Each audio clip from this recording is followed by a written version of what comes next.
ఒక చిన్న స్టోరీ చెప్తాను. ఒక కోర్టులో ఒక కేసు వచ్చింది. ఒక 62 సంవత్సరాలైన ఒక వ్యక్తి కోర్టులో వెళ్ళి కేసు వేస్తాడు. ఏమిట్రా అంటే, నాకంటే 10 సంవత్సరాలు మా అన్నయ్య పెద్ద, వాడికి 72 సంవత్సరాలు, మా అమ్మ దానికి 92 సంవత్సరాలు. మా అమ్మ ఏమో మా అన్నయ్య దగ్గర ఉంది. మా అమ్మ 92 సంవత్సరాలది మా అన్నయ్య దగ్గర ఉంది. వీడికి 72 సంవత్సరాలు వచ్చే, వాడు మా అమ్మనేమో కరెక్ట్గా చూసుకోలేకపోతున్నాడు. సో కోర్టు వాళ్ళని నేను రిక్వెస్ట్ చేస్తుంది ఏంట్రా అంటే, మా అమ్మని దాంతోపాటు మా అన్నయ్యని నా దగ్గర వచ్చి ఉండమనండి, నేను ఇంకా 62 సంవత్సరాలే, వాళ్ళని నేను చూసుకుంటా అన్నాడు. ఆ జడ్జికి అర్థం కాలే. ఆ జడ్జి తర్వాత జడ్జిమెంట్ ఇచ్చిన తర్వాత అన్నాడు, నేను గత 25 సంవత్సరాలుగా ఈ కోర్టులో జడ్జిగా ఉన్నాను. నా దగ్గర వచ్చిన కేసులన్నీ కూడా ఇద్దరు అన్నదమ్ములేమో ఆస్తి కోసం కానీ ప్రాపర్టీ కోసం కానీ అమ్మని వీడించుకోవాలి, అమ్మని వాడించుకోవాలి, నాన్నని వీడించుకోవాలి, లేకపోతే ఇంకేదో కొట్లాట్ల ఓన్లీ నెగిటివ్ గురించి కోర్టుకు వచ్చారు. కానీ ఫస్ట్ టైం ఒక కేసు చూశాను. ఏంట్రా అంటే, నా అమ్మని నేను చూసుకుంటా, మా అన్నయ్యని నేను చూసుకుంటా అన్నది భేష్. కట్ చేస్తే ఇదే జడ్జి వాళ్ళ విలేజ్కి వెళ్ళాడు. విలేజ్కి వెళ్తే అక్కడ వాళ్ళ అన్నయ్య ఉన్నాడు. వాళ్ళ అన్నయ్య 80 వస్తున్నాడు. వాడి దగ్గరికి వెళ్ళి అన్నాడు, అన్నయ్య ఒక పని చేద్దాం, నువ్వు నాతో పాటు హైదరాబాద్ వచ్చి మన ఇద్దరం కలిసి ఉందాం. లేదు నువ్వు రానంటావా, నేను నా కోర్టు అక్కర్లేదు, నేను నీ దగ్గర వచ్చి ఉంటాను. సో అలా ఉండండి అన్నదమ్ములు. చిన్నప్పుడేమో అమ్మ దగ్గర పడుకున్నప్పుడు అమ్మ నాకు కావాలని ఒకడేమో అమ్మాయి చేసుకుంటే, అమ్మ నాకు కావాలని ఒకడు, అమ్మ నాకు కావాలి అనేసి ఇద్దరు కొట్టుకుంటారు. ఇదే వీళ్ళు పెద్ద అయిపోయిన తర్వాత అమ్మ నువ్వు ఉంచుకో, అమ్మ నాకు అక్కర్లేదు, అమ్మ నువ్వు ఉంచుకో, అమ్మ నాకు అక్కర్లేదు అంటారు. వై? ఏమిటి చేంజ్ వచ్చేసింది మీలోని? ఏం లేదు కదా, మీరు పెద్ద అయ్యారు. ఏళ్ళు ఎగసన బుద్ధి దిగసన అంటారు. ఏళ్ళు వస్తున్న కొద్దీ బుద్ధి పెరగాలి, కానీ ఏళ్ళు వస్తున్న కొద్దీ జనాల బుద్ధి దిగిపోతున్నది. ఆ అమ్మను పనిచేసుకుంటారు. వాళ్ళ ఒక్క మాట రివైండ్ చేసుకుని వెళ్ళండి. మీరు చిన్నప్పుడు మీ అమ్మని మీరు వదలకుండా ఉండేవారు, మీ అమ్మ పెడితేనే తినేవారు, మీ అమ్మ పక్కనే పడుకునేవారు. అలాంటి అమ్మని మీకు పాలు పెంచి తన రక్తాన్ని పాల్లో మార్చి పెంచితేనేమో పెద్ద అయిపోయిన తర్వాత మీ అమ్మను ఎందుకు షేరింగ్ చేద్దాం అనుకుంటున్నారు, ఎందుకు వద్దనుకుంటున్నారు? What is this? మీ దగ్గర డబ్బు ఉందనా? డబ్బు ఉంటే మీ అమ్మకి డబ్బు అక్కర్లే, మీ అమ్మకి నువ్వు కావాలి ఎప్పుడైనా. సో ఈ విషయాలు ఏంటంటే, ఇది ఆధ్యాత్మిక ఆర్ డివోషనల్ అలాంటిది కాదు. ఇది ఒక మనిషి తాలూకా బేసిక్ నేచర్. ఇది నేను స్టడీ చేస్తున్నాను. ఇవాళ రోజులో ఎందుకు మనకి ఇంతలా తక్కువ అయిపోతున్నది?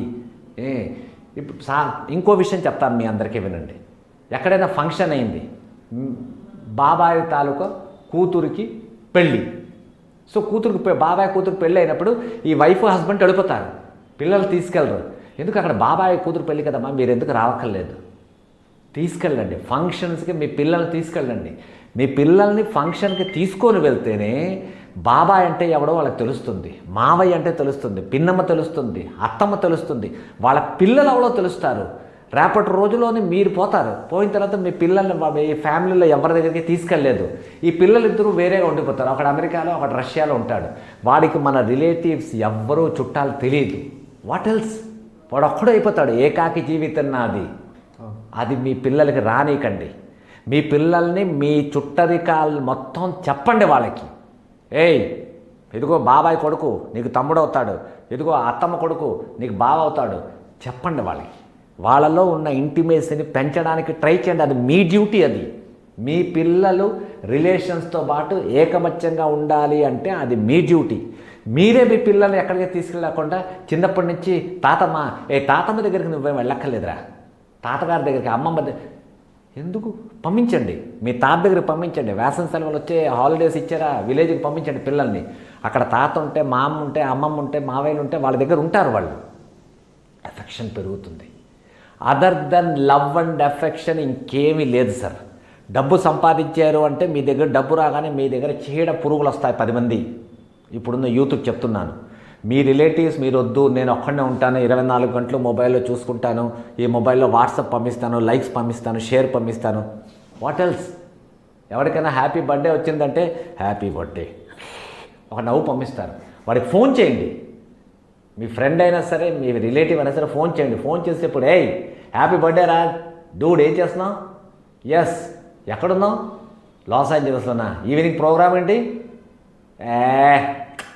మాట్లాడండి.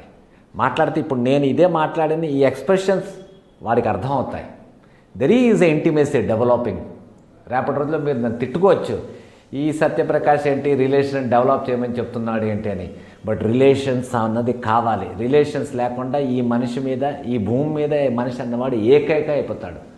ఏ man alone is a mad man. పిచ్చోడుగా బిహేవ్ చేస్తాడు, పిచ్చెత్తిపోతాడు. అది మీ పిల్లలకి రానీకండి. వాళ్ళకి మీ ఫ్యామిలీతో పాటు ఉంచండి, ఉంచి తీరండి. మీకు అర్థమైతే మంచిది, లేదైతే మీ కర్మ, దానికి నేనేం చేయలేను.